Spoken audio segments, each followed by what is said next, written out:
I like the idea that a voice can just go somewhere uninvited, like a dirty thought in a nice clean mind. What's up, everybody? It's your boy Jay, and I'm back at you with some real talk. And today, sadly, let's talk about Trump supporting the ethnic cleansing of Palestine. Yeah, that's right. Donald Trump is in support of the ethnic cleansing of Palestine. And a lot of people voted for him because of what was happening in Palestine. And they thought that he would be the guy to fix the problem against Israel. And we could have a debate on who's right or who's wrong with Israel and Palestine and the war that's going on. And we can argue Hamas versus Israel. That's not the point right now. We have a president who just decided to get on TV and say that he would back the idea of sending troops into Gaza, having the U.S. take it over, and turning it into the Riviera of the Middle East. And people are trying to defend him and say, that's not what he said. It's exactly what he said. Go watch what the fuck he said in his interview. It's 100% what he said. And people always want to make excuses. It's not what he said. Then you show him a video. Well, that's not what he meant. So he's the only person in politics that I guess is not bound by what comes out of his own fucking mouth. But he has brought up the idea that the U.S. take over Palestine or the Gaza Strip by force from the Palestinians and turn it into the Riviera of the Middle East. This is what we're talking about. He wants to move 1.8 million Palestinians to other countries that aren't theirs. Which, by the way, everything he's talking about is absolutely illegal, and he does not have the power to do. And I know people are going to say that, oh, that's not how it was meant, and that's not how he said it, and it's absolutely what he meant, and it's absolutely what he said, and he doesn't wrap his head around the fact that he's not a dictator. He can't just go around the world and do what he wants. This is a man who has talked about taking Greenland, taking Canada, taking Panama, taking the Gaza Strip. Who the fuck does he think he is? This isn't the Soviet Union. You just don't go around fucking stealing countries.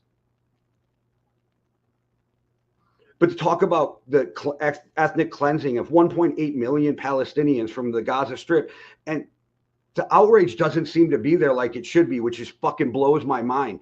We're talking about human beings being ripped from their own country after they've been having bombs dropped on them for the last 8 months. I mean, how the fuck is this even rational? And how the fuck are people even okay with this? I mean, unless you're some fucking racist piece of shit who hates the Palestinian people, then fine.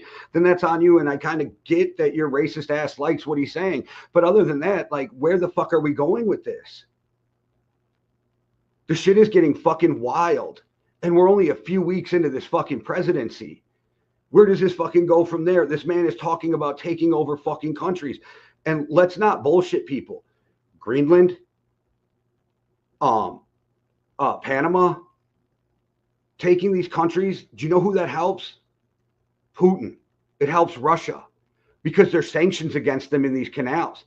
And that's all this is to control the canals for shipping lanes and shipping ports. But people are missing the secret agenda here to help his boy Putin. We're in a strange situation right now, and people are sitting by and letting it happen. And this is how horrible things happen in the fucking world. Go back through world history. Hitler, people thought he was a fucking joke until it was too late. People didn't take it seriously until it was a huge fucking problem. This is the problem with people who want to be authoritarian rulers. And none of it's about you and me. None of it's about fixing the problems in the U.S. It's only about gaining control of certain areas of the world that will benefit him, the United States, Putin. Like, let's not pretend that Elon Musk isn't in this to try to save billions of dollars of his own money. This is where we're at in the world, and people just keep buying the bullshit narrative put out by the mega. I don't get it. I don't get why people can't do their own research and see the forest through the trees. This is a problem we've been having. You've been lied to.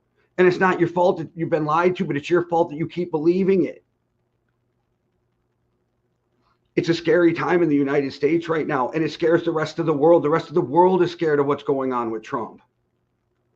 I mean, this is a guy who just tanked our fucking stock market, seen how bad it was that his tariffs, quick reverse course, and then wants to act like he got a win because he accepted the same deals that were already guaranteed and promised under the Biden administration. It's almost like they want to throw as much shit at the wall and see what sticks, and that's a scary thought. And they're just hitting us with executive order after executive order after illegal move after illegal move. And at what point are people going to stand up and say, this is enough? He's not doing the things he promised. He said, oh, tariffs won't hurt anybody. And then he comes out and says, people are going to feel pain from the tariffs. Which one is it, Donnie? Like, I don't get where people don't see where this is heading. It's time for people to wake up and stop letting this false narrative be spread and stop letting them preach these lies. Like I said in another video, I'd rather be doing anything else than doing these videos. I'd rather be talking about sports or music or whatever, the things I love. But here we are. I feel like I'm almost forced back into doing something I don't want to, because if we as people don't stand up and do the right thing, things are never going to change and they're just going to keep getting worse. All right, guys, all I can do is keep handing over some information. Hopefully you guys push it on to the people you know. The more we speak the truth, the more the truth will be heard. All right, guys, I love you all. I hope things get better. One world, one love. Deuces. Everything's polluted. The environment, the government, the schools, you name it. This radio person is the whole problem. Are we going to allow this guy to be heard by anyone who can turn a dial? You out there? You listening?